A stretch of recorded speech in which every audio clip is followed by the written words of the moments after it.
Diffusé depuis le centre de conférence de Temple Square à Salt Lake City. Voici la session du samedi matin de la 188e conférence générale d'avril de l'Église de Jésus-Christ des Saints des Derniers Jours, avec des orateurs choisis parmi les autorités générales et les officiers généraux de l'Église. La musique de cette session est interprétée par le Mormon Tabernacle Choir. Des membres et des officiers de l'Église du monde entier se réunissent pour recevoir les conseils et les enseignements de leurs dirigeants ecclésiastiques. Cette émission est diffusée à titre de service public par Bonneville Distribution. Toute reproduction, enregistrement, transcription ou autre utilisation de cette émission sans autorisation écrite est interdite. Henry Eyring, deuxième conseiller dans la première présidence de l'Église, dirigera cette session.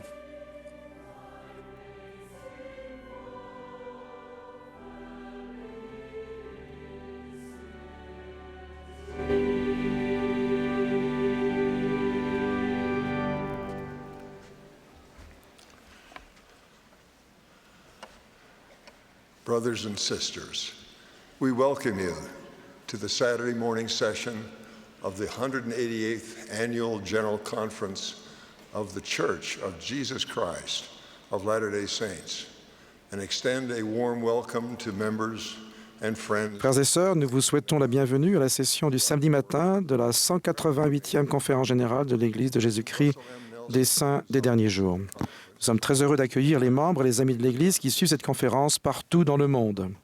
Russell M. Nelson, qui préside la conférence, m'a demandé de diriger cette session. Nous rappelons ce matin le décès de notre cher prophète associé Thomas S. Monson le 2 janvier 2018 et nous adressons nos sincères condoléances à sa famille. Dévoué à son appel pendant de longues années, il a été Nous rendons également hommage à Avon Kitch des 70, qui est décédé subitement le 26 janvier 2018. Nous exprimons également notre amour et nos salutations respectueuses à sa famille.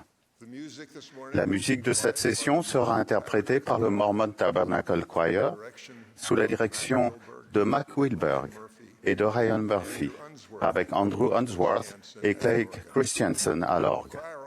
Le chœur a ouvert cette session en chantant « Douce est la tâche » et il va maintenant interpréter « Seigneur, merci pour le prophète ». Ensuite, Mervyn Arnold des 70 fera la prière d'ouverture.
Notre Père céleste qui est aux cieux, à cette occasion si sacrée, nous sommes vraiment reconnaissants d'un prophète de Dieu qui nous dirige, que nous aimons et que nous soutenons. Nous te prions spécialement de bénir frère Russell et Nelson, qu'il puisse diriger ton Église. Par inspiration, nous prions pour sa famille et sa famille élargie. Nous te remercions, Père, à ce moment, de pouvoir nous souvenir de notre Sauveur durant cette merveilleuse période de Pâques. Nous sommes reconnaissants pour son exemple, spécialement la façon dont il a administré les choses durant son ministère. Nous te remercions pour ceux qu'il a bénis. Nous prions pour les veuves et pour les orphelins, pour ceux dans cette congrégation à travers le monde qui sont venus pour recevoir des réponses, qu'ils puissent ressentir ton amour et recevoir les réponses qu'ils recherchent. Nous te prions que chacun pourra écouter attentivement le prophète aujourd'hui et suivre sa direction. Combien nous t'aimons, Père, et combien nous apprécions tout ce que tu fais. Nous prions pour ces choses vraiment humblement. Au nom de Jésus-Christ. Amen.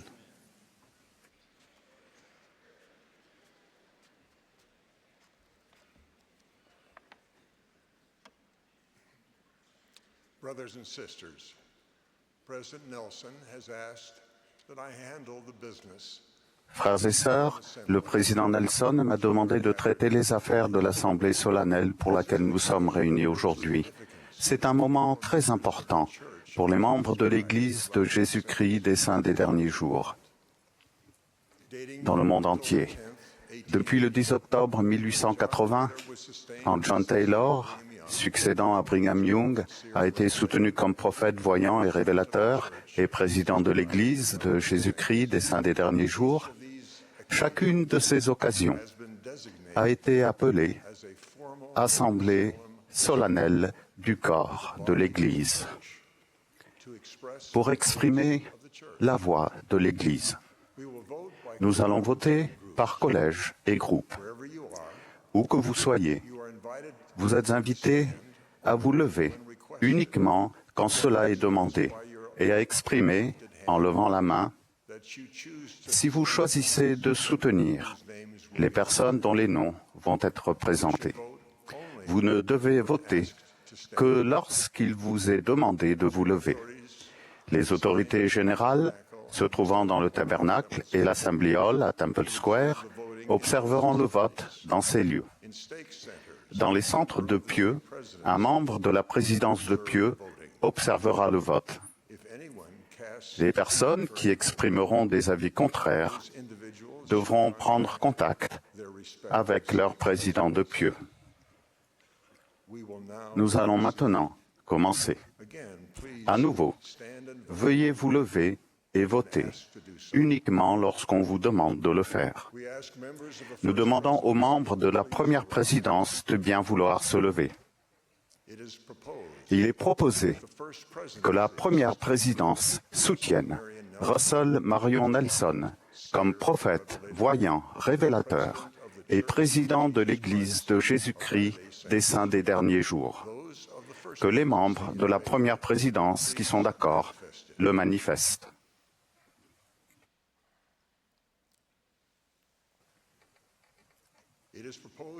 Il est proposé que la première présidence soutienne Dallin Harris Oaks comme premier conseiller et Henry Benyon Eyring comme deuxième conseiller dans la première présidence de l'Église. Que les membres de la première présidence qui sont d'accord le manifestent.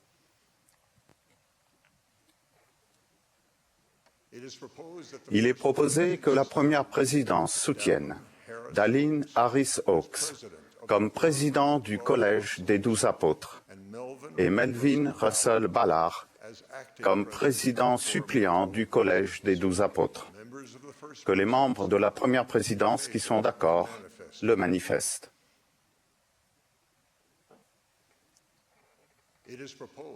Il est proposé que la première présidence soutienne, en tant que membre du Collège des 12 apôtres, Russell Ballard, Jeffrey Holland, Dieter Uchtdorf, David Bednar, Quentin Cook, Todd Christofferson, Neil Anderson, Ronald Rasband, Gary Stevenson, Dale Renlund,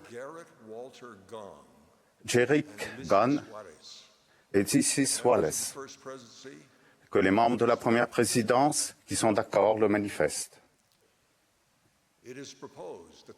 Il est proposé que la première présidence soutienne les conseillers dans la première présidence et les 12 apôtres comme prophètes, voyants et révélateurs. Que les membres de la première présidence qui sont d'accord le manifestent.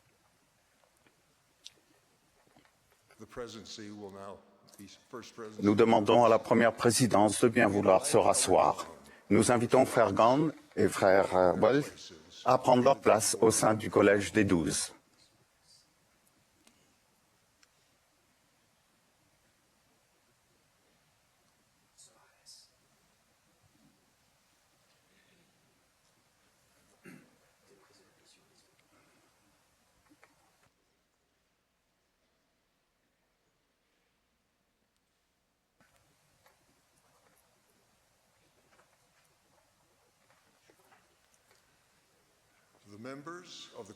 Que les membres actuels du Collège des 12 apôtres, y compris frère Gand et frère Suarez, veuillent bien se lever. Il est proposé au Collège des 12 apôtres de soutenir Russell Marion Nelson comme prophète, voyant, révélateur et président de l'Église de Jésus-Christ des Saints des Derniers Jours, avec ses conseillers et les membres du Collège des 12, comme ils ont été présentés et soutenus par la première présidence. Que les membres du Collège des 12 apôtres qui sont d'accord le manifestent.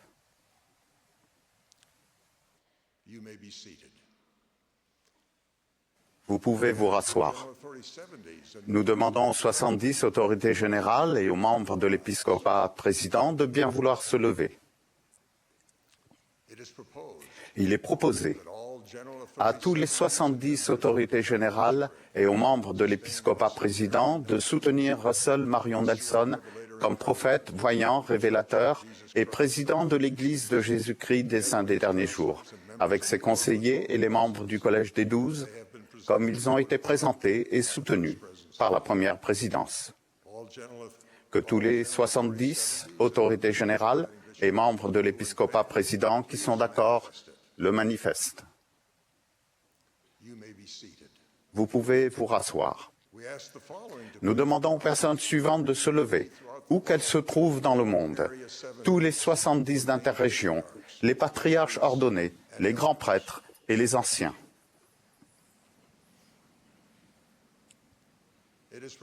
Il est proposé de soutenir Russell Marion Nelson comme prophète, voyant, révélateur et président de l'Église de Jésus-Christ des Saints des Derniers Jours, avec ses conseillers et les membres du Collège des 12 apôtres, comme ils ont été présentés et soutenus.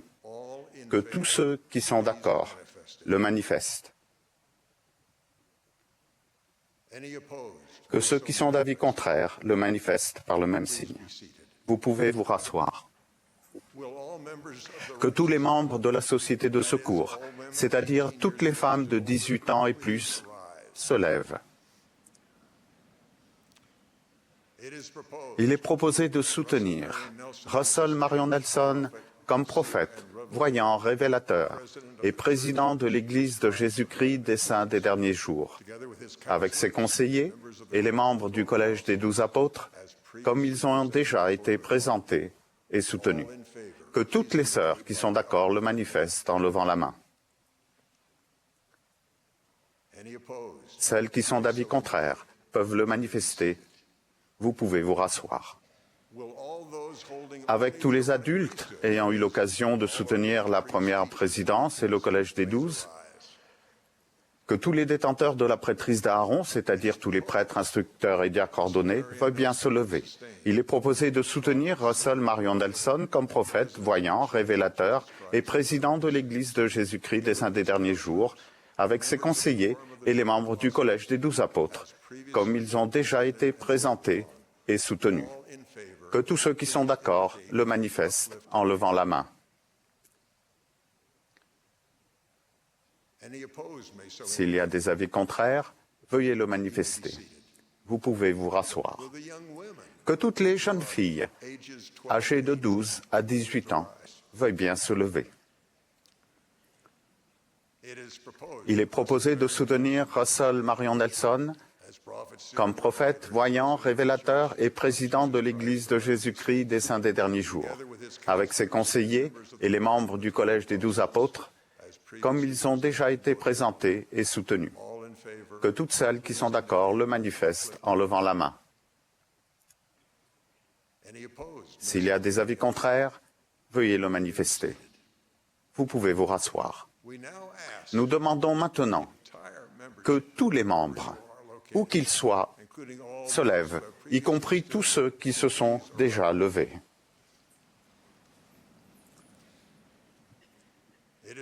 Il est proposé de soutenir Russell Marion Nelson comme prophète, voyant, révélateur et président de l'Église de Jésus-Christ des Saints des Derniers Jours, avec ses conseillers et les membres du Collège des 12 apôtres, comme ils ont été présentés et soutenus. Que tous ceux qui sont d'accord le manifestent en levant la main.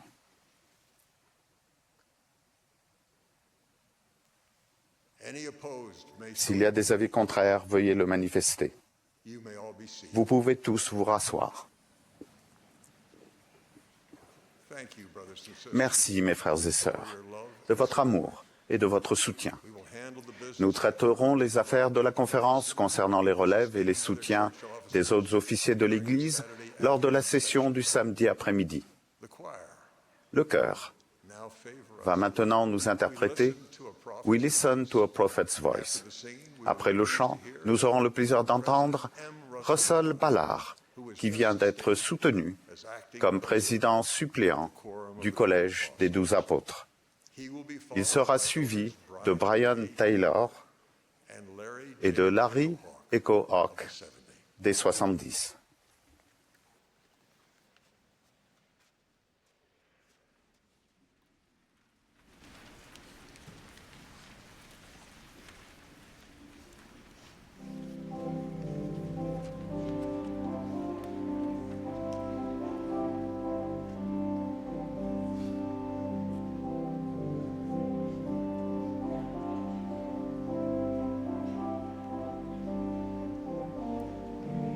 Yes.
My brothers and sisters, we have just participated in a solemn assembly.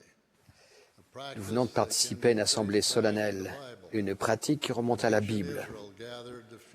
Lorsque l'Israël antique se réunissait pour sentir la présence du Seigneur et célébrer ses bénédictions.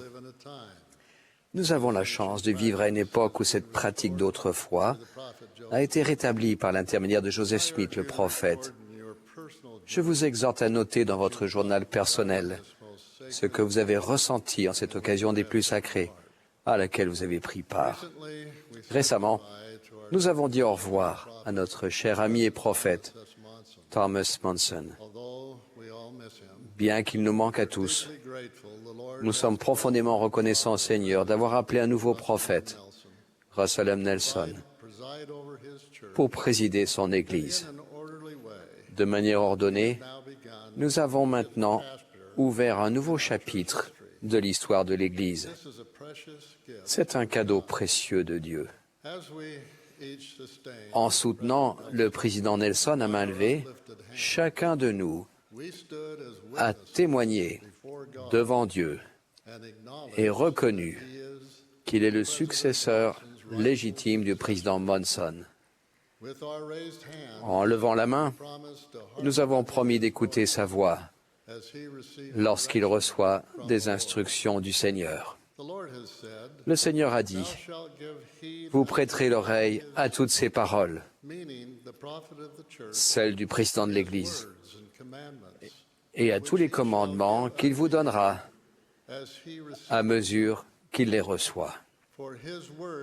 Car vous recevrez sa parole en toute patience et avec une foi absolue, comme si elle sortait de ma propre bouche.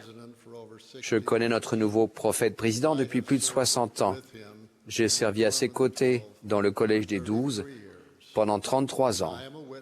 Et je suis témoin que la main du Seigneur l'a préparé à devenir notre apôtre et prophète président pour administrer toutes les clés de la sainte prêtrise sur la terre. Puisse chacun de nous les soutenir, lui et ses conseillers, et suivre leurs instructions. Nous souhaitons également une bienvenue chaleur à Frère Gang et à Frère Suarez, en qualité de membres du Collège des 12 apôtres. Après la résurrection de Jésus, événement que nous célébrons en ce merveilleux week-end de Pâques, il est apparu à ses disciples et a dit, « La paix soit avec vous. Comme le Père m'a envoyé, moi aussi, je vous envoie. » Remarquez l'action en deux étapes. Dieu a envoyé son Fils. Le Fils envoie ses serviteurs, des hommes et des femmes mortels, accomplir leur œuvre. Cela ne devrait pas nous surprendre de savoir que ces personnes appelées à accomplir l'œuvre du Seigneur ne sont pas humainement parfaites. Les Écritures relatent des incidents au sujet d'hommes et de femmes appelés de Dieu à accomplir une grande œuvre, de bons fils et filles de notre Père céleste, appelés à remplir leurs responsabilités dans l'Église, s'efforçant de faire de leur mieux, tout en n'étant pas encore parfaits. C'est vrai aussi de nous. Étant donné la réalité de nos faiblesses et imperfections humaines, comment allons-nous agir et nous soutenir les uns les autres? Cela commence par la foi réelle et sincère au Seigneur Jésus-Christ. La foi au Sauveur est le premier principe de la doctrine et de l'Évangile du Christ. Il y a plusieurs années, je me trouvais en Terre Sainte. En passant devant un plan de Sénévé, le directeur du centre d'études de l'Université Brigham Young à Jérusalem m'a demandé si j'avais déjà vu un grain de sénévé. Ce n'était pas le cas. Alors nous nous sommes arrêtés. Il m'a montré les graines d'un plant. Elles étaient étonnamment petites. Je me suis ensuite souvenu des enseignements de Jésus. Je vous le dis en vérité, si vous aviez de la foi comme un grain de sénévé, vous diriez à cette montagne, « Transporte-toi d'ici là », et elle se transporterait. rien ne vous serait impossible. Si nous avons une foi aussi petite qu'un grain de sénévé, le Seigneur peut nous aider à déplacer les montagnes de découragement et de doute dans les tâches qui nous attendent lorsque nous servons les enfants de Dieu, dont les membres de notre famille, les membres de l'Église et les personnes qui ne le sont pas encore. Frères et sœurs, la vie peut être remplie de foi, de joie, de bonheur, d'espérance et d'amour si nous exerçons une minuscule quantité de vraie foi au Christ, un grain de sénévé de foi. George Albert Smith s'est souvenu de conseils que Joseph Smith, le prophète, lui avait donnés. Il me dit « Ne me décourager, quelles que soient les difficultés qui pourraient m'assaillir. Si j'étais plongé au plus profond d'un puits de la Nouvelle-Écosse et que toutes les montagnes rocheuses étaient empilées au-dessus de moi, je ne devrais pas me décourager, mais persévérer, exercer ma foi et garder courage, et je finirai par sortir en haut de la pile. » Nous devrions nous souvenir de la déclaration de Paul. « Je puis tout par celui qui me fortifie. » Cette connaissance est un autre cadeau précieux de Dieu. Il y en a bien d'autres. J'en cite maintenant certains. Le cadeau du jour du sabbat, de la Sainte Seine, du service, et celui sans égal de notre Sauveur que Dieu nous a offert. Le pouvoir du jour de sabbat est de connaître à l'Église et à la maison le délice, la joie et la chaleur de sentir l'Esprit du Seigneur sans la moindre distraction. Tant de gens se permettent de vivre presque en ligne avec leurs appareils électroniques. Des écrans illuminent leur visage jour et nuit. Des écouteurs dans les oreilles les empêchent d'entendre le murmure doux et léger de l'Esprit. Si nous ne trouvons pas le temps de nous déboucher les oreilles, nous risquons de rater des occasions d'entendre la voix de celui qui a dit « Soyez calmes et sachez que je suis Dieu ». Il n'y a rien de mal à tirer parti des progrès technologiques inspirés par le Seigneur, mais nous devons en faire usage avec sagesse. Souvenez-vous du cadeau du jour du sabbat. La bénédiction de recevoir la Sainte Seine ne doit jamais devenir une routine ou simplement quelque chose que nous faisons lors de la réunion de Sainte Seine. Nous n'avons que 70 minutes dans toute la semaine pour faire une pause et trouver plus de paix, de joie et de bonheur. En prenant la Sainte Seine et en renouvelant nos alliances, nous faisons signe au Seigneur qu'en effet, nous nous souvenons toujours de lui. Son expiation est un cadeau de la grâce de Dieu. L'honneur de servir les enfants de notre Père céleste est une occasion de suivre l'exemple de son Fils bien-aimé en se servant les uns les autres.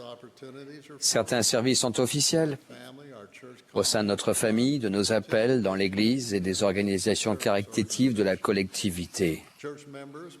Les membres de l'Église, hommes et femmes, ne doivent pas hésiter, s'ils le désirent, à se présenter aux élections, à tous les niveaux de gouvernement où qu'ils vivent. Notre voix est indispensable aujourd'hui. Elle est importante dans nos écoles, nos villes et nos pays. Dans les démocraties, il est du devoir des membres de voter pour des hommes et des femmes honorables qui sont disposés à servir. De nombreuses occasions de servir sont officieuses. Elles ne sont pas attribuées et se présentent lorsque nous tendons la main aux personnes que nous rencontrons pendant le voyage de la vie. Rappelez-vous que Jésus enseignait aux docteurs de la loi, à l'aide de l'exemple du bon samaritain, que nous devons aimer Dieu et notre prochain comme nous-mêmes. Le service nous permet de comprendre la vie et le ministère du Christ. Il est venu servir, comme les Écritures l'enseignent, C'est ainsi que le Fils de l'homme est venu, non pour être servi, mais pour servir et donner sa vie comme la rançon de plusieurs. C'est peut-être Pierre qui a décrit le mieux le ministère du Sauveur dans la condition mortelle en 8 mots, quand il a dit de Jésus qu'il allait de lieu en lieu, faisant du bien. Le Seigneur Jésus-Christ est le plus précieux de tous les cadeaux de Dieu. Jésus a dit, « Je suis le chemin, la vérité et la vie. Nul ne vient au Père que par moi. » Néphi a mis en relief l'importance de notre Sauveur quand il a déclaré « Nous parlons du Christ, nous nous réjouissons dans le Christ, nous prêchons le Christ, nous prophétisons concernant le Christ, et nous écrivons selon nos prophéties, afin que nos enfants sachent vers quelle source ils peuvent se tourner pour obtenir la rémission de leurs péchés. Nous devons garder le Christ au centre de notre vie, en tout temps et en tout lieu. Nous devons nous rappeler que c'est son nom qui figure sur nos lieux de culte. Nous nous faisons baptiser en son nom. Nous sommes confirmés, ordonnés, dotés, et notre mariage est scellé en son nom. Nous prenons la Sainte Seine et promettons de prendre son nom sur nous et de devenir de véritables chrétiens. Enfin, il nous est demandé dans la prière de Sainte Seine de toujours nous souvenir de lui. Demain, en nous préparant pour le dimanche de Pâques, souvenons-nous de la suprématie du Christ. Il est le juge juste, notre avocat fidèle, notre Rédempteur béni, notre bon berger, le Messie promis, notre véritable ami, et bien plus encore. Il est effectivement un cadeau très précieux que notre Père Céleste nous fait. Notre vie de disciple est jalonnée de nombreuses exigences, préoccupations et responsabilités. Cependant, certaines activités doivent toujours être au cœur de notre appartenance à l'Église.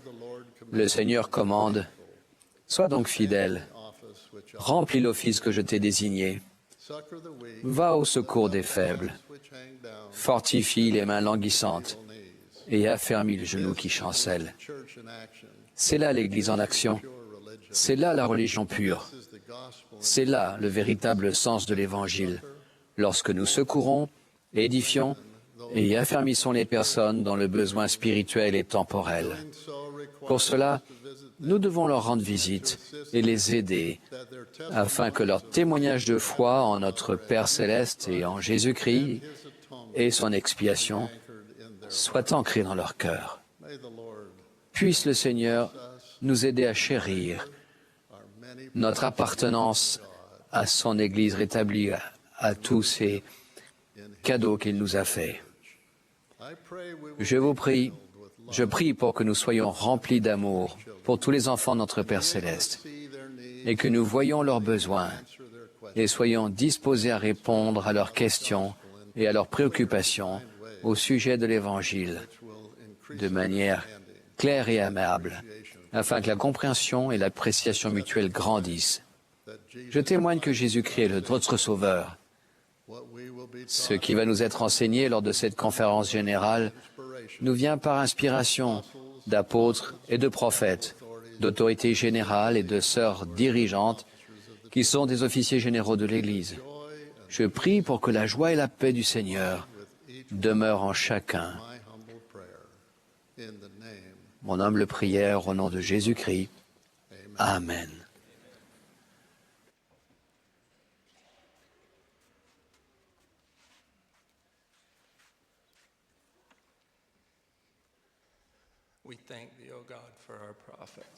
Nous te remercions, Père, pour un prophète. Je suis allé récemment avec ma mère dans notre église en Vieille-Pierre. Attiré par les voix d'enfants venant de la même salle de primaire dans laquelle je me trouvais il y a des décennies de cela, je me suis mis au fond de la salle et j'ai observé les instructrices attentionnées enseigner le thème de cette année « Je suis enfant de Dieu ». J'ai souri en repensant à mes instructrices patientes et aimantes qui, pendant la période des chants, regardaient souvent le petit garçon turbulent que j'étais, assis au bout du banc, comme pour dire « Est-il vraiment un enfant de Dieu ?» Et qui l'a mis ici? J'invite chacun de nous à ouvrir son cœur au Saint-Esprit, qui rend témoignage à notre esprit que nous sommes enfants de Dieu. Les paroles de Boyd K. Packer sont claires et précieuses. Vous êtes un enfant de Dieu. Il est le Père de votre esprit. Spirituellement, vous êtes de noble naissance. Vous êtes la postérité du roi des cieux. Gravez cette vérité dans votre esprit et conservez-la. Quel que soit le nombre de générations de vos ancêtres mortels, quelle que soit la race ou le peuple que vous représentez, l'arbre généalogique de votre esprit peut s'écrire sur une seule ligne. Vous êtes un enfant de Dieu. Brigham Young a fait la description suivante. Quand vous verrez notre Père, vous verrez un être que vous connaissez depuis longtemps. Il vous tendra les bras et vous serez prêt à vous y laisser tomber et à l'embrasser. Moïse découvrit son héritage divin en parlant face à face avec le Seigneur. À la suite de cette expérience, Satan vint le tenter, avec l'intention subtile mais vicieuse, de déformer, voire détruire son identité. Il dit, « Moïse, fils de l'homme, adore-moi. » Et Moïse regarda Satan et dit, « Qui es-tu? Car voici, je suis un fils de Dieu. » Cette grande guerre pour notre identité divine fait rage, car l'arsenal proliférant de Satan vise à détruire la connaissance que nous avons de notre lien filial avec Dieu et notre foi en celui-ci. Heureusement, nous avons reçu dès le début une compréhension claire de notre véritable identité. Dieu dit, « Faisons l'homme à notre image, selon notre ressemblance. » Et des prophètes vivants proclament, « Chacun est un fils ou une fille d'esprit aimé de parents célestes, et à ce titre, chacun a une nature et une destinée divine. » Connaître ces vérités avec certitude nous aide à surmonter les épreuves, les difficultés et les afflictions de toutes sortes. Lorsqu'on a demandé à un apôtre du Seigneur comment faire pour aider les personnes qui rencontrent des difficultés personnelles, celui-ci a répondu « Enseignez-leur leur identité et leur but. » Ces vérités profondes ont changé la vie de mon amie Jen, qui, quand elle était adolescente, a causé un grave accident de voiture. Bien qu'ayant subi un traumatisme physique grave, elle ressentit une douleur encore plus vive du fait que l'autre conductrice avait perdu la vie. Elle raconte, « Un enfant avait perdu sa mère et c'était de ma faute. » Alors que quelques jours auparavant, elle s'était levée avec sa classe et avait récité « Nous sommes les filles de notre Père Céleste qui nous aime », elle se demandait à présent « Comment peut-il m'aimer ?» Elle raconte, « La douleur physique est passée, mais je pensais ne jamais pouvoir guérir de mes blessures émotionnelles et spirituelles. » Pour continuer à vivre, Jen a caché ses sentiments au plus profond d'elle-même. Elle est devenue distante et insensible. Au bout d'un an, quand elle a enfin été capable de parler de l'accident, une psychologue inspirée l'a invitée à écrire la phrase « Je suis enfant de Dieu » et elle l'a répétée 10 fois par jour. Jen raconte, « Écrire la phrase a été facile, mais je ne pouvais pas la prononcer. Cela la rendait réelle et je ne croyais pas que Dieu voulait véritablement de moi pour enfant. Je me recroquevillais sur moi-même et je pleurais. » Au bout de quelques mois, Jen a enfin réussi à s'acquitter de sa tâche chaque jour. Elle explique, « J'ai épanché mon âme en prière à Dieu. J'ai alors commencé à croire les paroles que je prononçais. Cette croyance a permis au Sauveur de commencer à guérir son âme blessée. Le livre de Mormon lui a permis de trouver du réconfort et du courage dans l'assurance de son expiation. » Jen conclut, « Le Christ connaît mes souffrances, mon chagrin et ma culpabilité. J'ai ressenti l'amour pur de Dieu. Je n'avais jamais rien vécu d'aussi fort. Savoir que je suis enfant de Dieu est la connaissance la plus précieuse que je possède. » Comment chacun de nous peut-il bénéficier du pouvoir que nous apporte la compréhension de notre identité divine? Pour commencer, nous devons nous efforcer de connaître Dieu notre Père. Russell M. Nelson a témoigné. Il se passe quelque chose de puissant lorsqu'un enfant de Dieu cherche à mieux le connaître, lui et son Fils bien-aimé. Le fait de connaître Jésus-Christ et de le suivre nous permet de connaître le Père. Étant l'empreinte de son Père, Jésus a enseigné qu'il ne peut rien faire de lui-même, qu'il ne fait que ce qu'il voit faire au Père. Chaque parole et chaque acte du Christ révèlent la véritable nature de Dieu et notre relation avec lui. Jeffrey R. Holland a enseigné « Alors que du sang perlait de tous les pores de son corps, un cri d'angoisse aux lèvres, le Christ s'est adressé à celui auquel il s'était toujours adressé, son Père. Abba, a-t-il dit, Papa. Tout comme Jésus a sincèrement fait appel à son Père à Gethsémanée, de même en 1820, le jeune Joseph Smith a fait appel à Dieu par la prière dans le bosquet sacré. Après avoir lu dans la Bible, si quelqu'un d'entre vous manque de sagesse, qu'il la demande à Dieu, Joseph s'est isolé pour prier. Il a écrit « Je m'agenouillais, me mis à exprimer à Dieu les désirs de mon cœur. Je vis exactement au-dessus de ma tête une colonne de lumière. Je vis deux personnages dont l'éclat et la gloire défient toute description et qui se tenaient au-dessus de moi dans les airs. L'un d'eux me parla, m'appelant par mon nom et dit, en me montrant l'autre, « Joseph, celui-ci est mon fils bien-aimé, écoute-le. » Si nous suivons l'exemple du Sauveur et du prophète Joseph en recherchant sincèrement Dieu, nous comprendrons d'une manière très réelle, comme Jen, que notre Père nous connaît par notre nom et que nous sommes ses enfants. Jeune mère, vous qui vous sentez souvent dépassée et noyée dans vos efforts pour élever une génération qui résiste au péché, ne sous-estimez jamais votre rôle essentiel dans le plan de Dieu. Dans les moments de stress, par exemple, lorsque vous courez après de jeunes enfants et que l'odeur d'eau brûlée qui se dégage de la cuisine vous informe que le dîner que vous avez préparé avec amour est maintenant un holocauste, sachez que Dieu sanctifie vos journées les plus difficiles. Ces paroles apaisantes, « Ne crains rien car je suis avec toi », vous rassurent. Nous saluons vos efforts pour concrétiser l'espoir de Joy D. Jones qui a déclaré « Nos enfants méritent de comprendre leur identité divine. » J'invite chacun de nous à chercher à connaître Dieu et son Fils bien-aimé. Le président Nelson a affirmé « C'est dans le livre de Mormon que ces vérités sont enseignées le plus clairement et le plus puissamment. Ouvrez ces pages et vous apprendrez que Dieu fait tout pour notre bien-être et notre bonheur, qu'il est miséricordieux, plein de grâce, lent à la colère, longanime et plein de bonté, et que tous sont pareils pour lui. Si vous êtes blessé, perdu, effrayé, contrarié, triste, affamé ou désespérément seul face aux situations extrêmes de la vie, ouvrez le livre de Mormon et vous apprendrez que Dieu ne nous abandonne jamais. Il ne l'a jamais fait et il ne le fera jamais.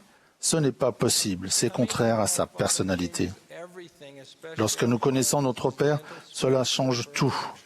Cela change surtout notre cœur quand son doux esprit nous confirme notre véritable identité et notre grande valeur à ses yeux. Dieu marche avec nous sur le chemin des alliances quand nous cherchons à le connaître par la prière, l'étude des Écritures et nos efforts pour lui obéir. J'aime Dieu, le Tout-Puissant, qui pleure avec nous quand nous avons du chagrin, qui nous châtie avec patience pour nos iniquités et qui se réjouit quand nous nous efforçons de délaisser tous nos péchés pour le connaître. Je l'adore, lui, le Père des orphelins, l'ami des délaissés. Avec reconnaissance, je témoigne que je suis venu à connaître Dieu, mon Père. Et je témoigne des perfections, des attributs et de l'excellence de sa personnalité. Je prie pour que chacun de nous comprenne réellement et chérisse son noble lignage d'enfant de Dieu, en parvenant à le connaître, lui, le seul vrai Dieu, et Jésus-Christ qui l'a envoyé. C'est ma prière, au nom de Jésus-Christ. Amen.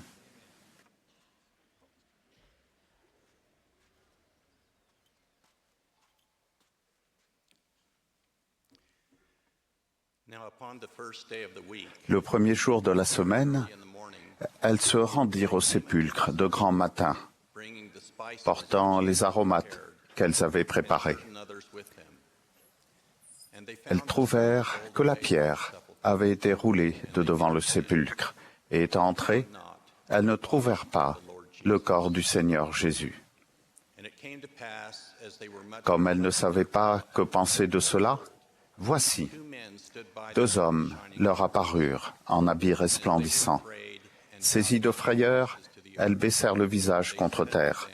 Mais ils leur dirent, « Pourquoi cherchez-vous parmi les morts celui qui est vivant? Il n'est point ici, mais il est ressuscité. Demain, jour du sabbat de Pâques, nous nous souviendrons d'une manière particulière de ce que Jésus-Christ a fait pour nous. Car Dieu a tant aimé le monde qu'il a donné son Fils unique, afin que quiconque croit en lui ne périsse point, mais qu'il ait la vie éternelle. Un jour, nous ressusciterons comme lui, pour vivre à jamais. Grâce au miracle de l'expiation sacrée de Jésus-Christ, nous pouvons également recevoir le don du pardon de nos péchés et de nos fautes. Si nous acceptons la possibilité et la responsabilité de nous repentir, et en recevant les ordonnances nécessaires, en respectant nos alliances et en obéissant aux commandements, nous pourrons obtenir la vie éternelle et l'exaltation. Aujourd'hui, je voudrais mettre l'accent sur le pardon, don essentiel et précieux qui nous est offert par notre Sauveur et Rédempteur, Jésus-Christ. Une nuit de décembre 1982, alors que nous étions chez nous à Pocatello, en Idaho, ma femme, Terry et moi avons été réveillés par un coup de téléphone. Lorsque j'ai décroché, je n'ai entendu que des sanglots.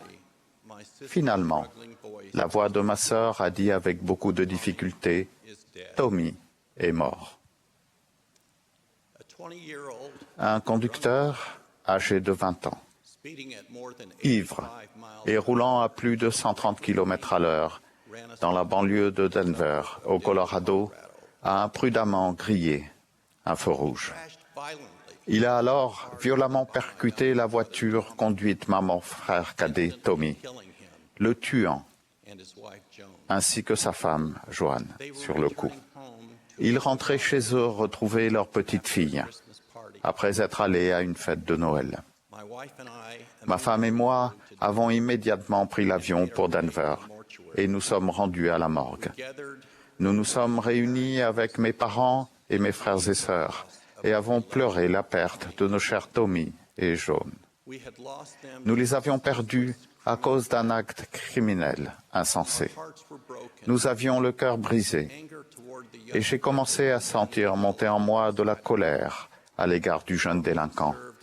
Tommy était juriste au ministère de la Justice des États-Unis et était en voie de devenir un grand avocat de la protection des terres et des ressources naturelles amérindiennes dans les années à venir. Après quelque temps, une audience de jugement a eu lieu et le jeune a été accusé d'homicide involontaire causé par accident de la route. Encore dans le deuil et rempli de chagrin, mes parents et ma sœur aînée Cathy ont assisté à l'audience. Les parents du conducteur ivre étaient là aussi. Et une fois l'audience terminée, ils sont restés assis sur un banc et ont pleuré. Mes parents et ma sœur étaient assis non loin et s'efforçaient de maîtriser leurs émotions. Au bout d'un moment, ils se sont levés pour aller voir les parents du conducteur et leur ont adressé des paroles de réconfort et de pardon. Les hommes se sont serrés la main, les femmes se sont tenues la main. Tous ont éprouvé un profond chagrin et versé des larmes, se rendant compte que leurs 2 familles avaient immensément souffert. Maman, papa et Cathy ont ouvert la voie par leur force tranquille et leur courage et ont montré à notre famille à quoi ressemble le pardon. Ce pardon qu'ils ont accordé généreusement à ce moment-là m'a adouci le cœur et ouvert le chemin de la guérison. Avec le temps, j'ai appris à avoir un cœur disposé à pardonner. Ce n'est qu'avec l'aide du Prince de la paix que mon douloureux fardeau m'a été ôté. Je ressentirai toujours un manque profond en pensant à Tommy et Joanne.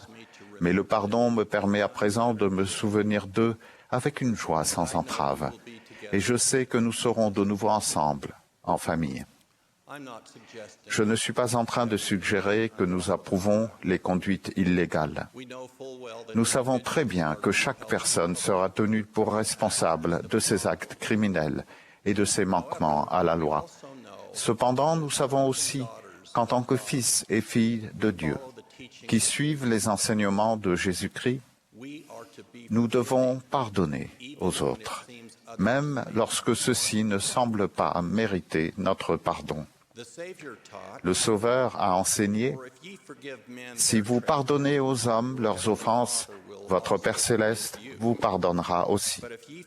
Mais si vous ne pardonnez pas aux hommes, votre Père ne vous pardonnera pas non plus vos offenses. » Nous pouvons tous recevoir une paix indicible et devenir partenaires de notre Sauveur quand nous apprenons à pardonner aux hommes leurs offenses sans retenue. Ce partenariat apporte le pouvoir du Sauveur dans notre vie de façon manifeste et inoubliable.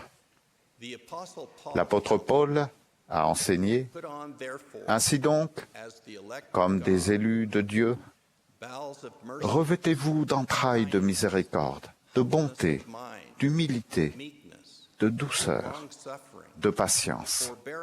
Supportez-vous les uns les autres et pardonnez-vous réciproquement, de même que le Christ vous a pardonné. Pardonnez-vous aussi. » Le Seigneur lui-même a déclaré, « C'est pourquoi je vous dis que vous devez vous pardonner les uns aux autres. Car celui qui ne pardonne pas à son frère ses offenses est condamné devant le Seigneur. Car c'est en lui que reste le plus grand péché. Moi, le Seigneur, je pardonne à qui je veux pardonner.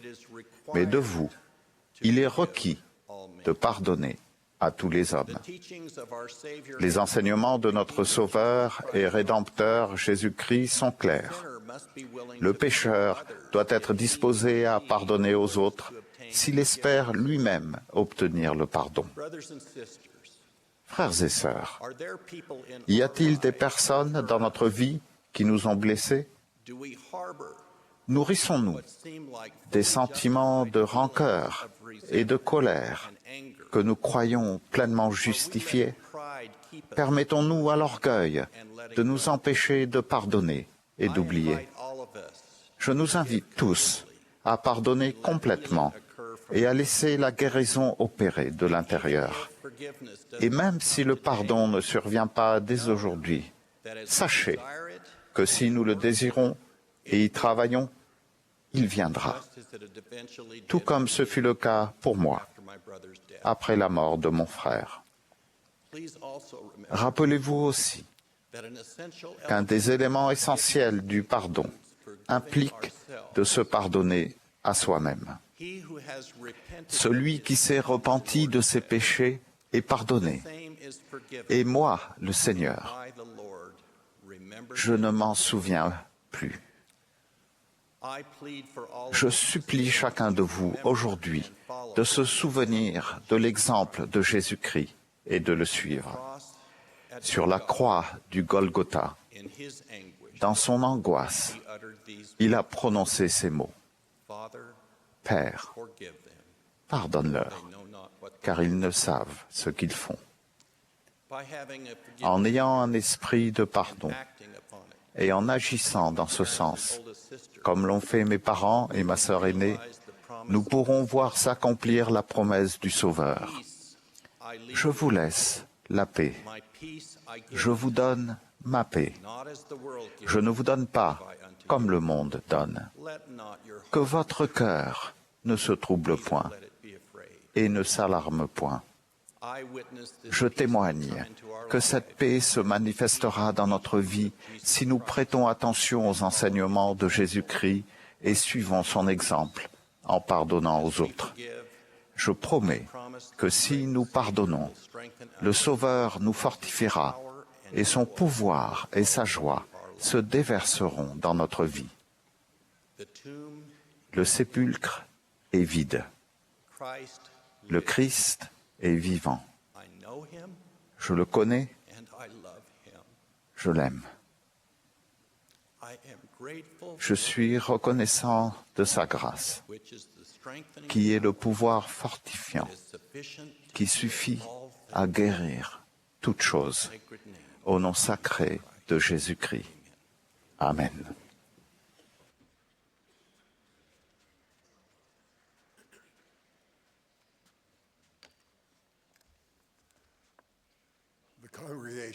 Le chœur et l'assemblée vont maintenant chanter « Saint en avant, armé de foi en Christ », le numéro 40 dans le recueil de cantiques français. Après le chant, nous écouterons Gary Stevenson du Collège des 12 apôtres. Il sera suivi de Lynn Robbins de la présidence des 70. Après son discours, le chœur chantera « Raconte-moi les histoires de Jésus ».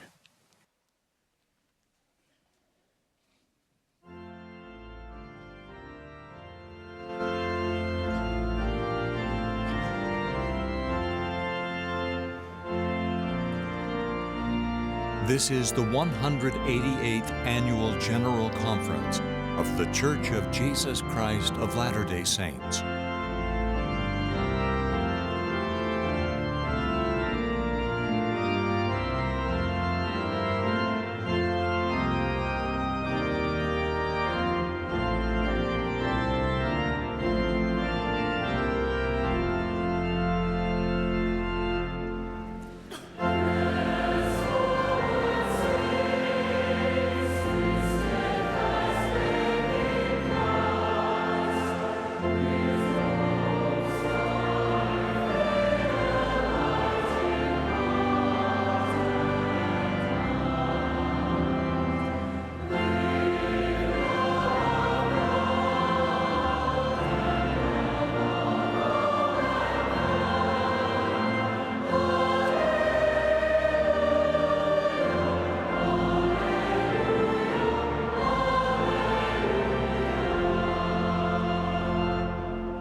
J'ai prié avec ferveur pour que le Saint-Esprit soit avec chacun de nous aujourd'hui en cette occasion sacrée.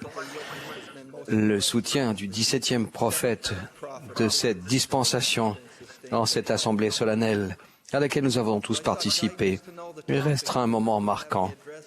Tandis que je cherchais l'inspiration pour connaître le thème du discours que le Seigneur voulait que j'aborde aujourd'hui, Je me suis souvenu d'une conversation récente que j'ai eue avec la nouvelle première présidence.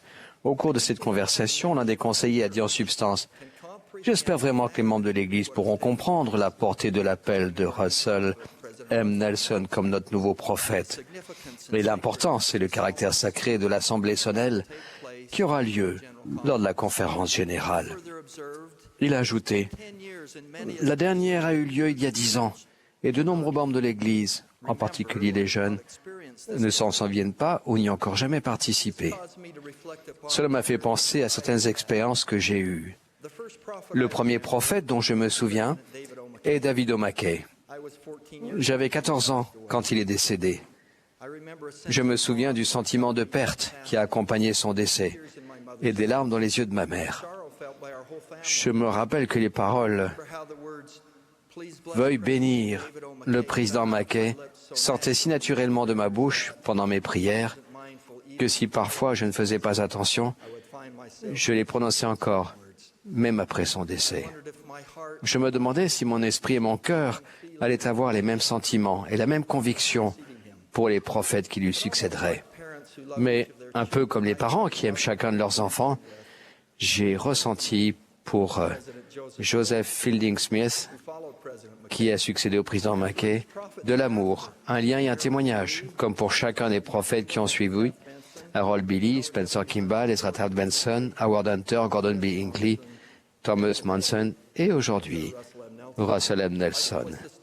J'ai soutenu pleinement chaque prophète en levant la main et de tout mon cœur. Après le décès de chacun de nos prophètes bien-aimés, il est tout simplement naturel de ressentir leur perte et d'avoir des sentiments de tristesse.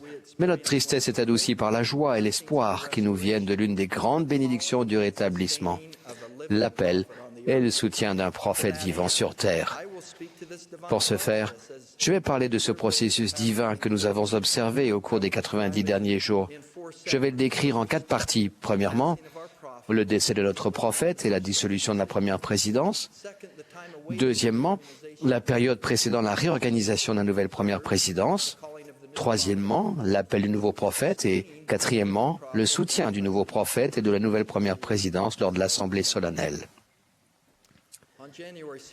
Le 2 janvier 2018, Thomas Monson, notre cher prophète, est passé de l'autre côté du voile.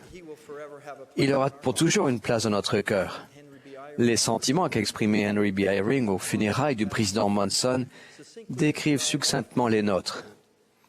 Je cite, « La marque de sa vie, comme celle du Sauveur, a été son souci de tendre la main aux pauvres, aux malades et à tous dans le monde entier. » Spencer Kimball a expliqué, je cite, « Tandis qu'une étoile tombe au-delà de l'horizon, une autre entre dans le paysage et la mort engendre la vie. L'œuvre du Seigneur est sans fin. Même lorsqu'un grand dirigeant meurt, l'Église ne reste pas un seul instant sans gouvernement grâce à la bienveillante providence qui a donné à son royaume la continuité et la perpétuité. Comme c'est déjà arrivé, avant cette dispensation, un peuple a fermé une tombe avec révérence, a séché ses larmes et a tourné son cœur et son regard vers l'avenir. » Fin de citation. On appelle interrègne apostolique la période entre le décès d'un prophète et la réorganisation de la première présidence. Pendant cette période, le Collège des 12, sous la direction du président du Collège, détient conjointement les clés de la direction de l'Église. Joseph F. Smith a enseigné « Il y a toujours un chef dans l'Église, et si la présidence de l'Église est enlevée par la mort ou pour une autre raison, alors le chef de l'Église suivant est le Collège des 12 apôtres, jusqu'à ce que soit de nouveau organisée une présidence. » Le dernier interrègne apostolique a commencé avec le décès du président Monson le mardi 2 janvier et a pris fin 12 jours plus tard, le dimanche 14 janvier.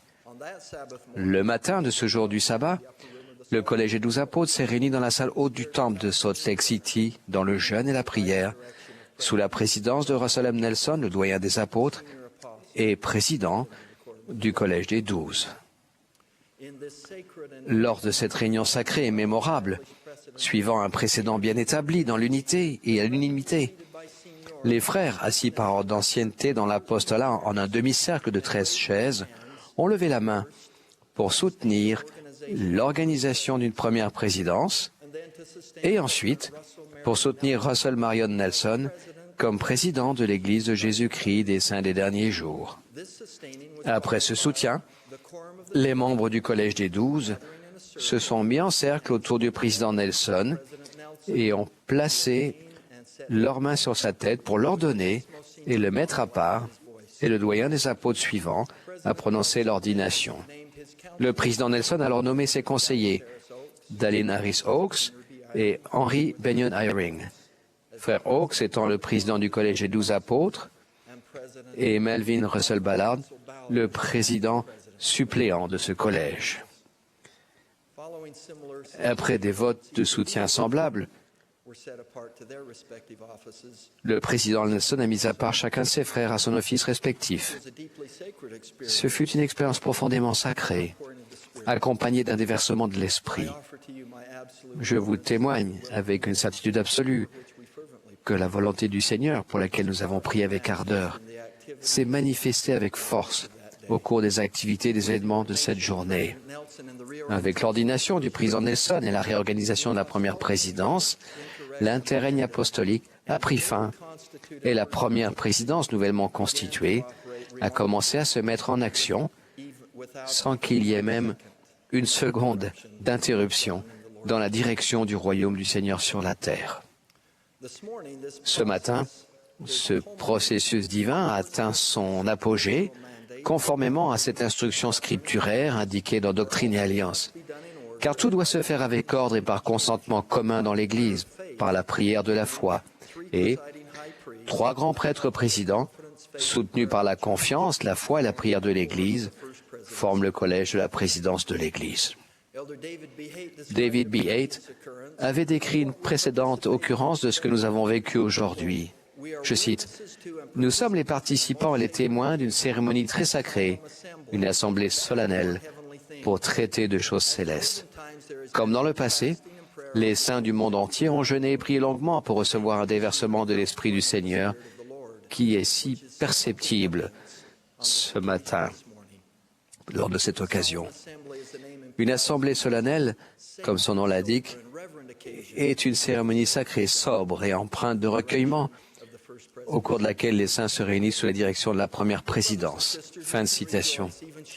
Frères et sœurs, nous pouvons nous réjouir et même crier « Hosanna », car le porte-parole du Seigneur, un prophète de Dieu, est en place et le Seigneur se réjouit que son œuvre s'accomplisse selon sa volonté divine. Ce processus divinement décrété aboutit à l'appel d'un autre prophète de Dieu. Le président Monson fut l'un des plus grands habitants de la terre. Il en est de même du président Nelson.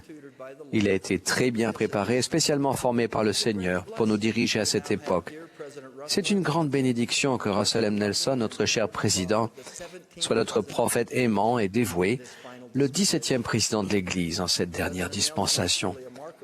Le président Nelson est véritablement un homme remarquable. J'ai eu l'honneur de servir avec lui au sein du Collège des 12, tandis qu'il en était le président pendant un peu plus de 2 ans. J'ai voyagé avec lui et je m'émerveille de son énergie, car il faut avancer rapidement pour arriver à le suivre. Au cours de sa vie, il s'est rendu dans 133 pays. Il s'intéresse à tous, jeunes et moins jeunes. Il semble connaître tout le monde et être particulièrement doué pour retenir les noms.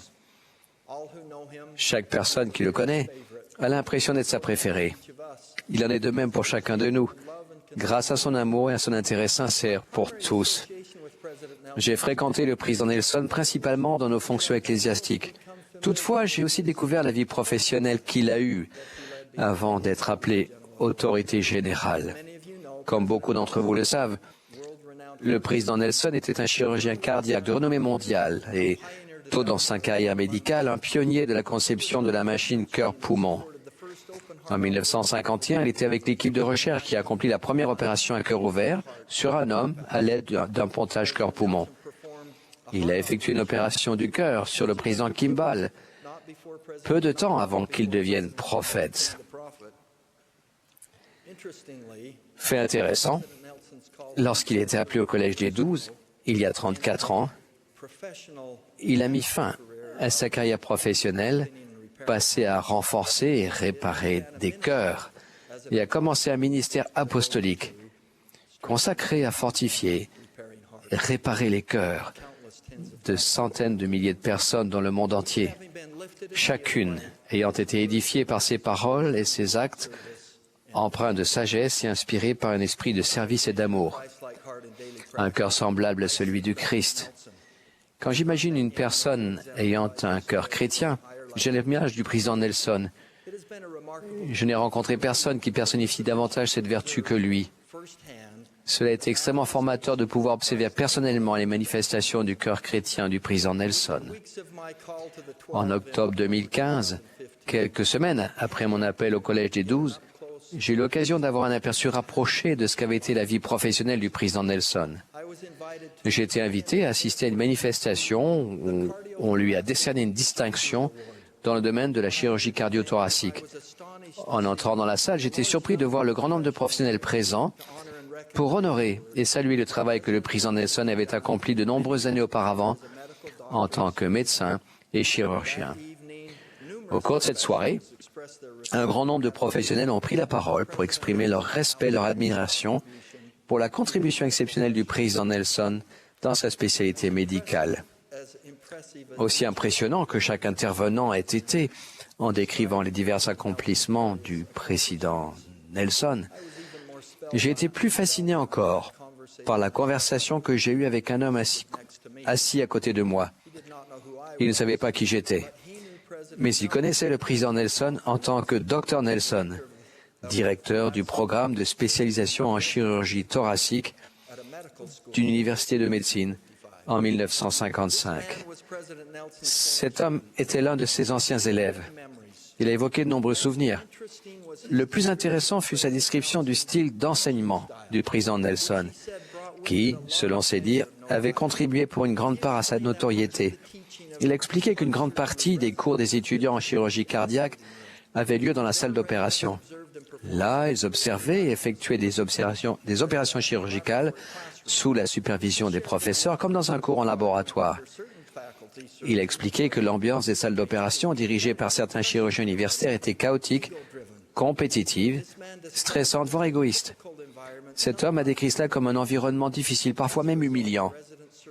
En conséquence, les chirurgiens résidents avaient même l'impression que leur carrière était en jeu. Cet homme a ensuite parlé du cadre particulier de la salle d'opération du président Nelson. C'était un cadre paisible, calme, empreint de dignité. Les résidents internes étaient traités avec un profond respect. Cependant, après avoir fait la démonstration d'une procédure chirurgicale, le docteur Nelson attendait un niveau d'exécution des plus élevés de la part des internes. L'homme a aussi expliqué comment, grâce au docteur Nelson, ces internes devenaient les meilleurs chirurgiens et obtenaient les meilleurs taux de réussite pour les patients. Ça ne me surprend pas du tout, c'est ce que j'ai observé personnellement et qui vraiment a été une bénédiction pour moi au sein du Collège des 12. J'ai l'impression d'avoir été, dans un sens, l'un de ces internes en formation. Le président Nelson a une manière exceptionnelle d'instruire les gens et de les corriger de façon positive, respectueuse et édifiante. Il est la personnification d'un cœur chrétien et un exemple pour tous. Nous tous, grâce à lui, nous apprenons que, quelle que soit la situation dans laquelle nous sommes, notre conduite et notre cœur peuvent se conformer aux principes de l'Évangile de Jésus-Christ. Nous avons maintenant la grande bénédiction de soutenir notre prophète, Russell M. Nelson. Tout au long de sa vie, il a magnifié ses nombreux rôles en tant qu'étudiant, père, professeur, mari, médecin, dirigeant de la prêtrise, grand-père et apôtre. Il remplissait ses rôles alors et continue de le faire avec le cœur d'un prophète. Frères et sœurs, ce dont nous avons été témoins et acteurs aujourd'hui, à savoir une assemblée solennelle, me conduit au témoignage que j'ai que le président Nelson est le porte-parole vivant du Seigneur pour toute l'humanité. J'ajoute également mon témoignage de Dieu le Père, de Jésus-Christ, et son rôle de sauveur et de rédempteur. Au nom de Jésus-Christ, Amen.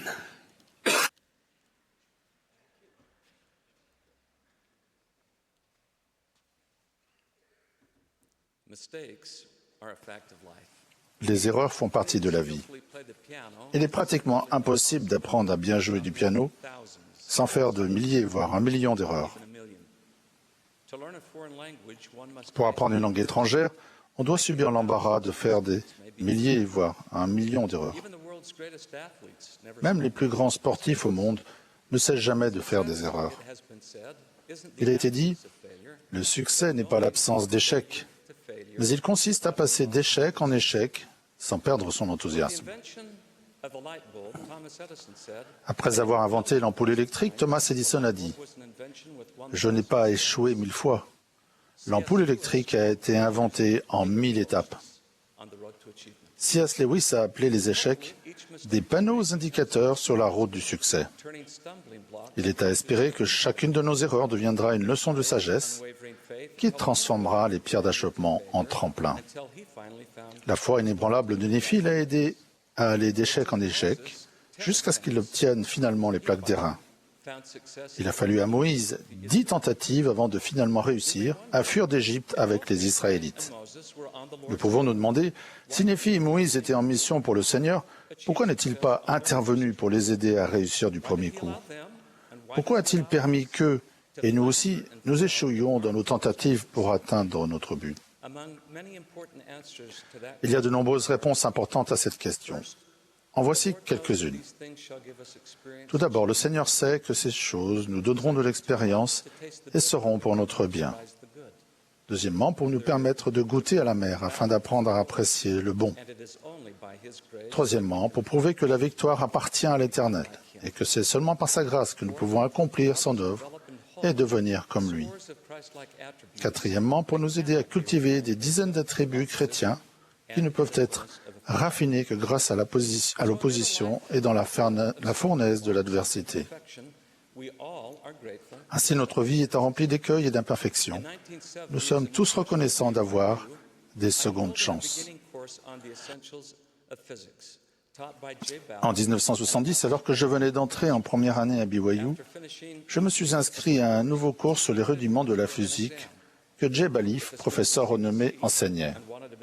À la fin de chaque module du cours, il nous faisait passer un examen. Si un étudiant obtenait un C et voulait une meilleure note, le professeur Baliff lui permettait de passer un examen modifié sur les mêmes sujets. Si l'étudiant obtenait un B la deuxième fois et n'était toujours pas satisfait, il pouvait repasser l'examen une troisième fois, une quatrième, etc. En me permettant de nombreuses deuxièmes chances, il m'a aidé à exceller et à finalement avoir un A dans cette matière.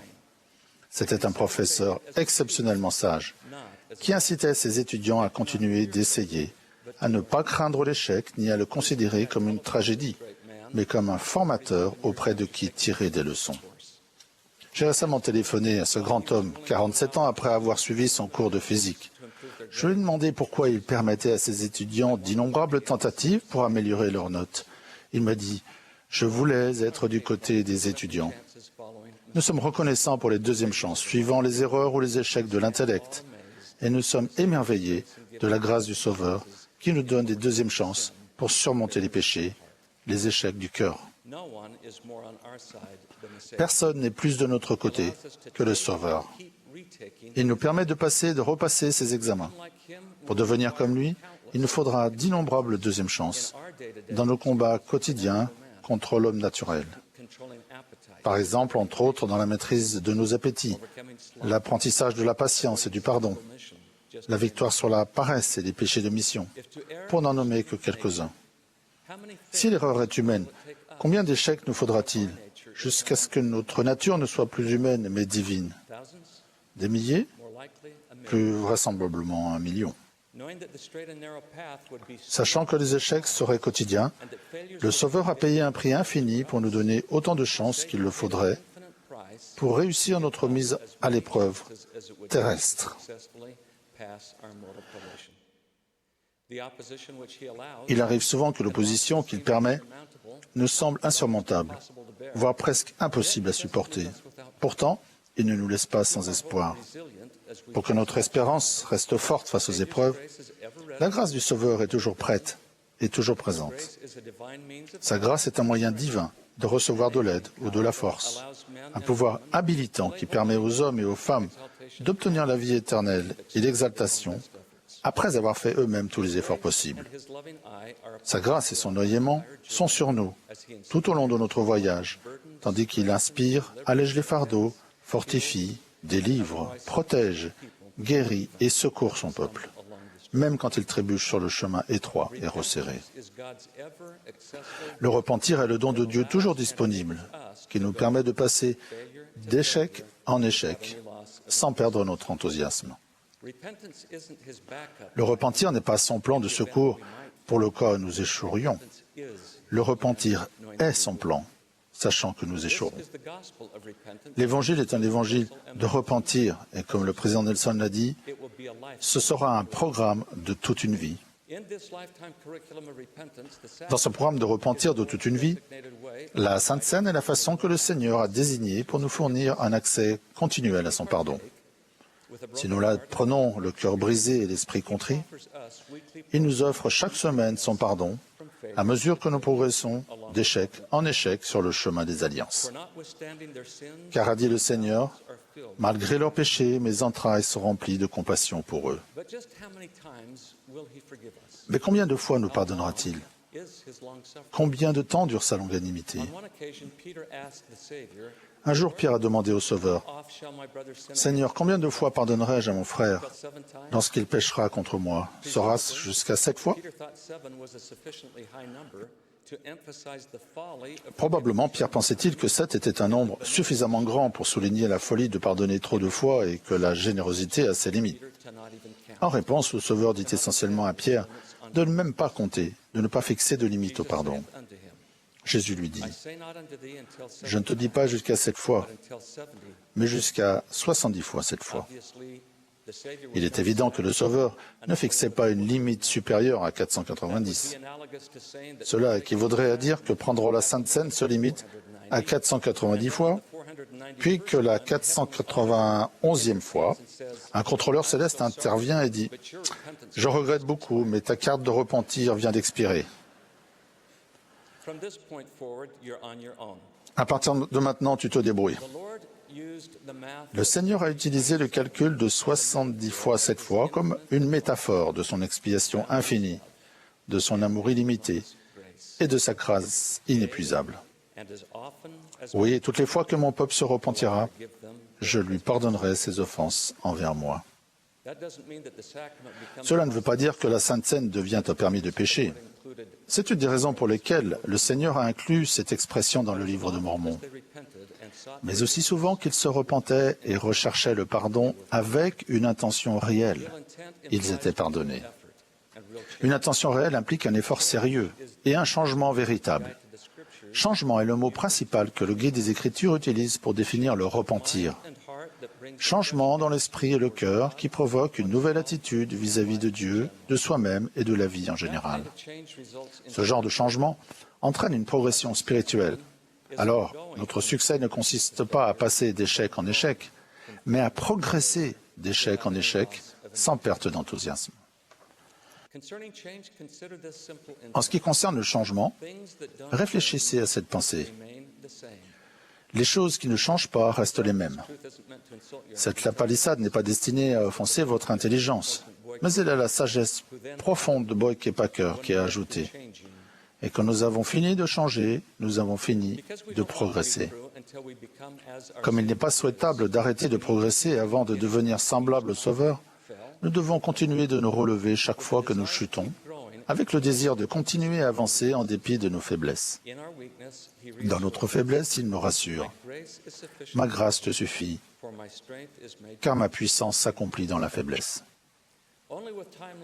Ce n'est qu'avec la photographie en accéléré ou les courbes de croissance que nous pouvons discerner notre croissance physique. De même, notre croissance spirituelle est habituellement imperceptible, sauf quand nous avons le recul du temps. Il serait sage de jeter un regard introspectif à travers cette lentille pour prendre conscience de notre progression et nous inciter à marcher résolument avec constance dans le Christ, ayant une espérance d'une pureté parfaite. Je suis éternellement reconnaissant de la bonté, de la patience et de la longanimité aimante de nos parents célestes et du Sauveur, qui nous accorde d'innombrables secondes chances sur le chemin du retour en leur présence. Au nom de Jésus-Christ. Amen.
Nous remercions le Mormon Tabernacle Choir de la belle musique qu'il a interprétée ce matin.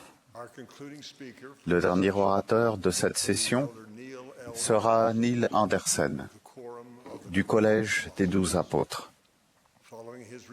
Après son discours, le chœur terminera cette réunion en chantant « Il vit mon Rédempteur ». Ensuite, Mark Bassett, des 70, fera la prière de clôture.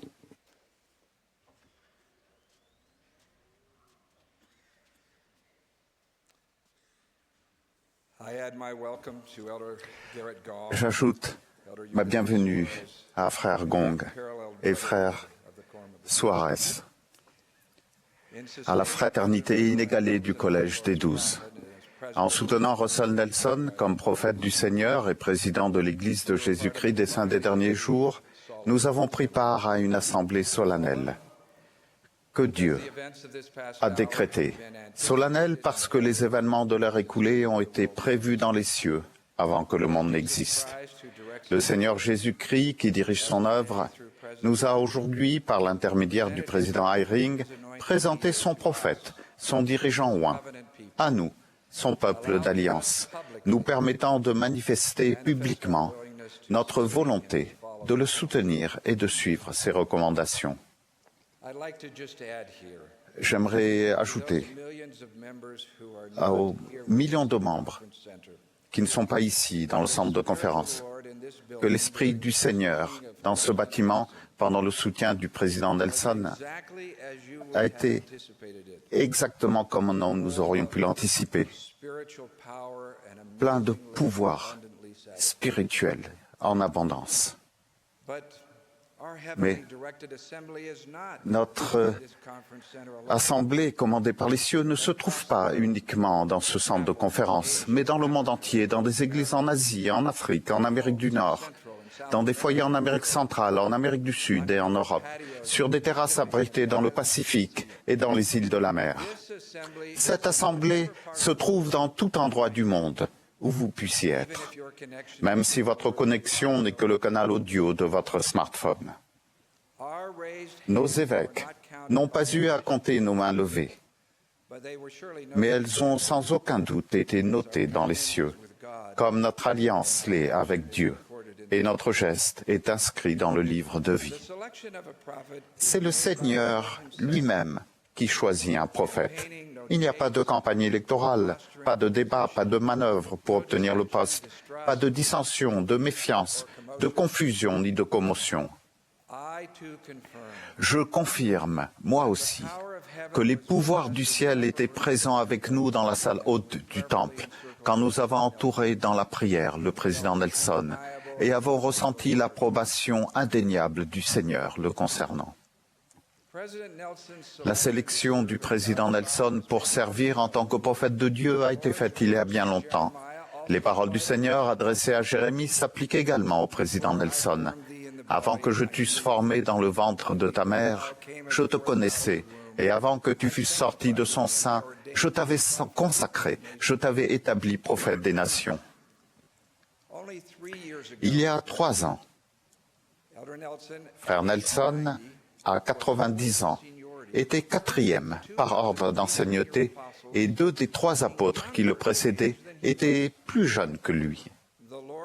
Le Seigneur qui contrôle la vie et la mort choisit son prophète. À 93 ans, le président Nelson jouit d'une santé étonnante. Nous espérons qu'il sera avec nous pendant une autre décennie ou 2, mais pour l'instant, nous essayons de le convaincre de ne pas s'approcher des pistes de ski.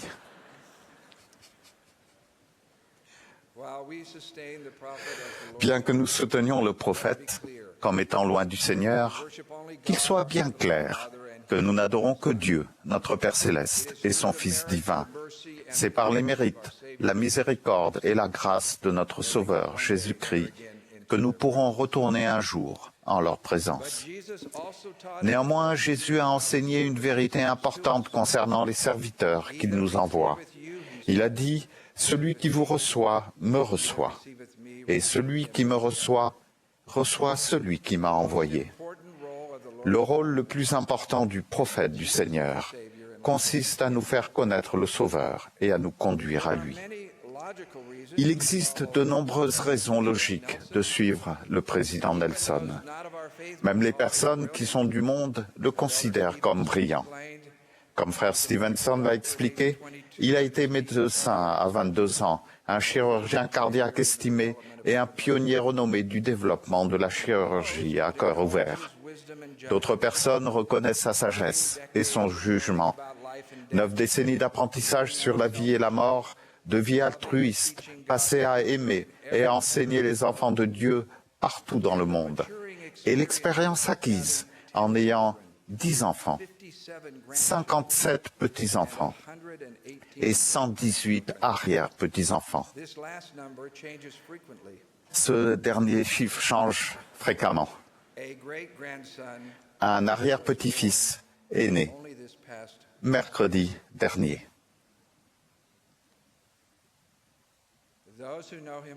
Les personnes qui le connaissent bien diraient que le président Nelson a fait face aux difficultés de la vie avec foi et courage.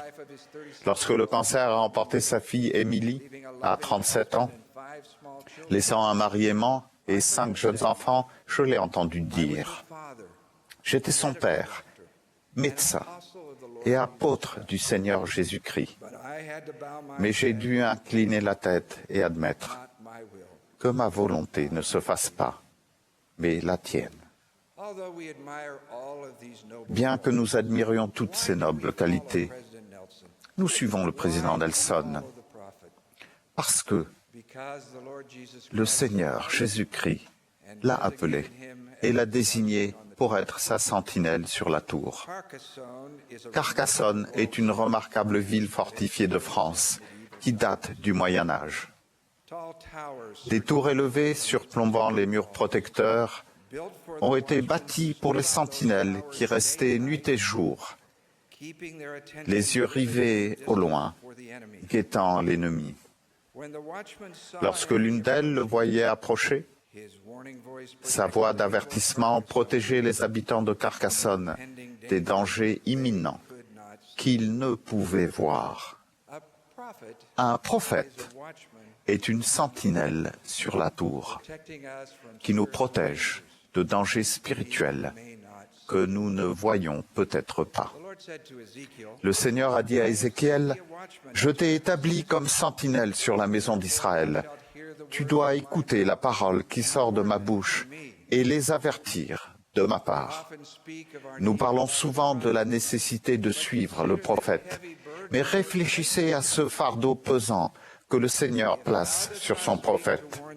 Si tu ne parles pas pour détourner le méchant et que ce méchant meure dans son iniquité, je te redemanderai son sang.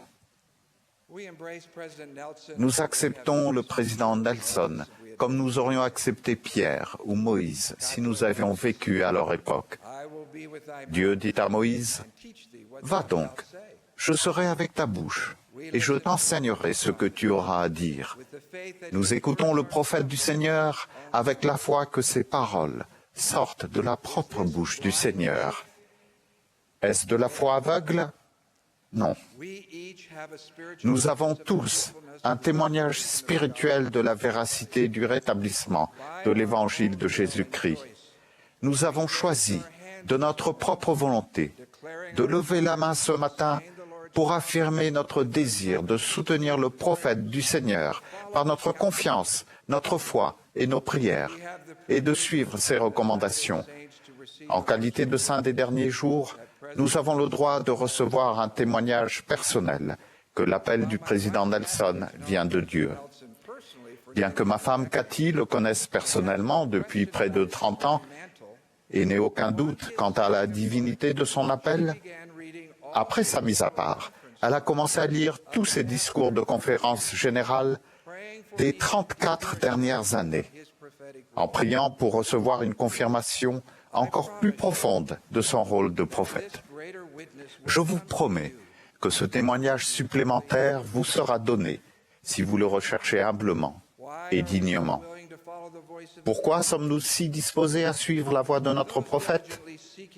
Pour les personnes qui recherchent diligemment la vie éternelle, la voie du prophète apporte la sécurité spirituelle dans un monde très agité. Nous habitons une planète où 1 million de voix vocifèrent. L'Internet, nos smartphones, une panoplie limitée de loisirs cherchent tous à attirer notre attention et à nous influencer fortement dans l'espoir que nous achèterons leurs produits et que nous adopterons leurs standards. Cet assortiment apparemment infini d'informations et d'opinions nous rappelle les avertissements scripturaires de ne pas être flottants, agités par le vent et vaincus par la tromperie des hommes, par leur ruse dans les moyens de séduction. Ancrer son âme au Seigneur Jésus-Christ nécessite que nous écoutions les personnes qu'il envoie. Suivre le prophète dans un monde de tumulte, c'est comme être enveloppé dans une couverture chaude et réconfortante par un jour de froid glacial. Nous vivons dans un monde de raison, de débats, d'arguments, de logique et d'explications. Se poser des questions est positif dans bien des domaines de notre vie. Cela permet à nos facultés intellectuelles de guider une multitude de décisions et de choix quotidiens. Mais la voix du Seigneur nous arrive souvent sans explication. Bien avant que des universitaires aient étudié l'impact de l'infidélité sur les conjoints et les enfants confiants, le Seigneur a déclaré « Tu ne commettras point d'adultère ». Au-delà du seul intellect, nous chérissons le don du Saint-Esprit.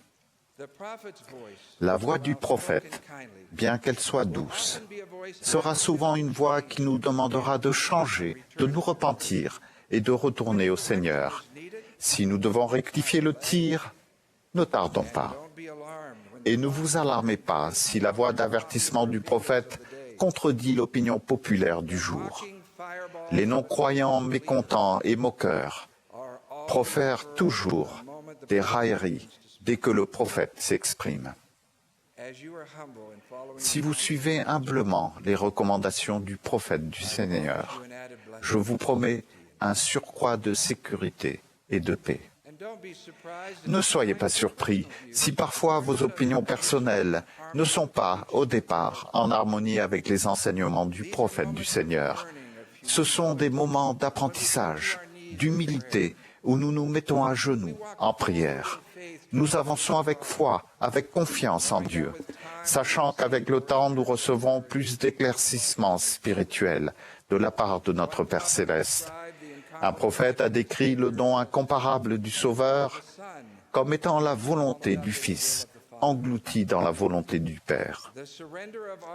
En fait, la soumission de notre volonté à Dieu n'est pas du tout une capitulation, mais le début d'une victoire magnifique. Certains essaieront de disséquer exagérément les paroles du prophète, sans réussir à déterminer quelle partie représente sa voix de prophète et quelle autre son opinion personnelle.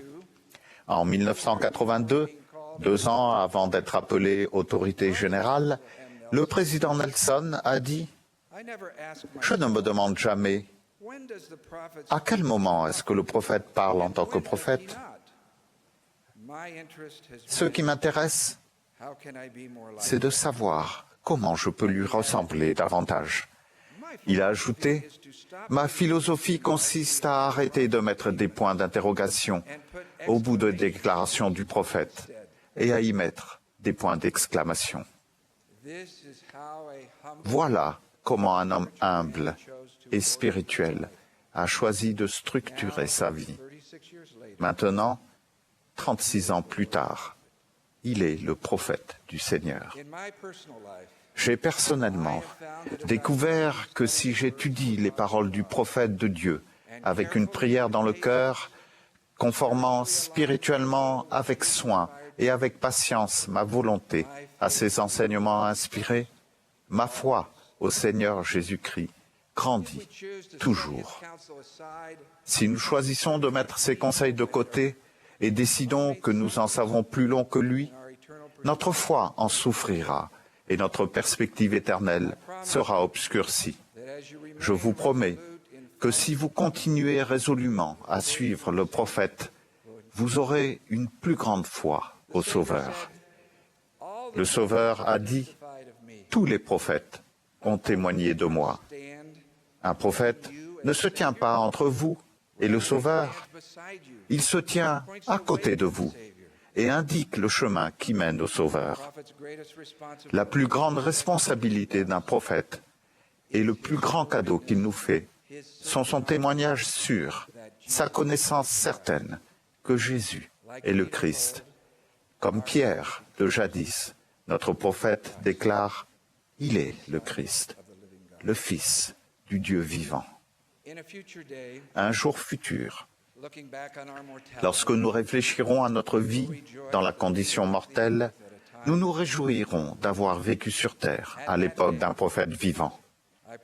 Ce jour-là, j'espère que nous pourrons dire « Nous l'avons écouté, nous l'avons cru, nous avons étudié ses paroles avec patience et avec foi, nous avons prié pour lui, nous l'avons soutenu, nous avons été suffisamment humbles pour le suivre, nous l'aimions. » Je témoigne solennellement que Jésus est le Christ, notre Rédempteur et notre Sauveur, et que le président Nelson est le prophète oint du Seigneur sur la terre. Au nom de Jésus-Christ. Amen.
Our dear Father in heaven, Notre cher Père Céleste, at the conclusion of this first session of à la fin de cette première session Worldwide General Conference, we d'une conférence générale mondiale, nous exprimons notre reconnaissance which we have heard, pour les choses que nous avons entendues, particularly particulièrement have felt.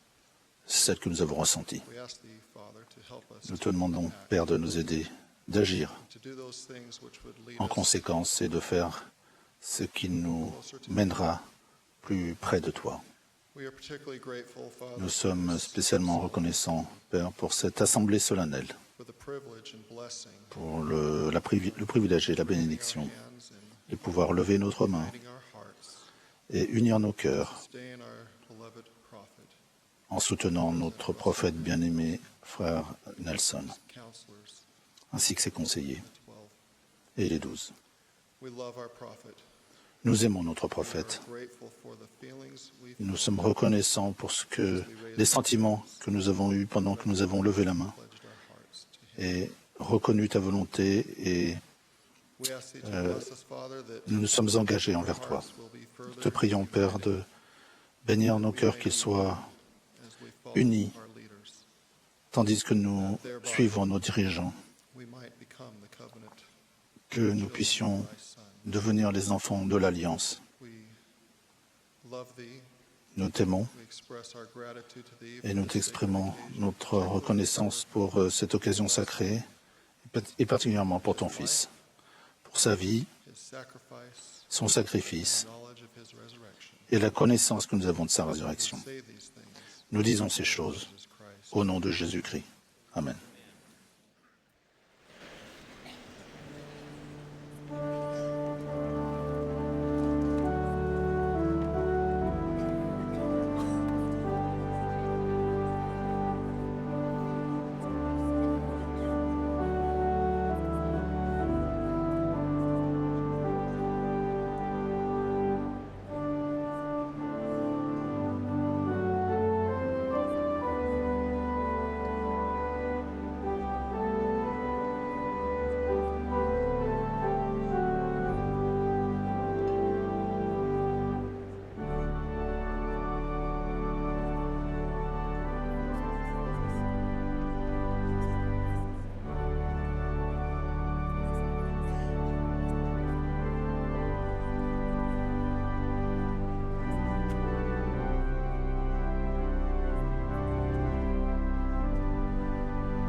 Vous venez d'assister à une session de la 188e conférence générale d'avril de l'Église de Jésus-Christ des Saints des Derniers Jours. Les orateurs étaient choisis parmi les autorités générales et les officiers généraux de l'Église. La musique était interprétée par le Mormon Tabernacle Choir. Cette émission a été diffusée à titre de service public par Bonneville Distribution. Toute reproduction, enregistrement, transcription ou autre utilisation de cette émission sans autorisation écrite est interdite.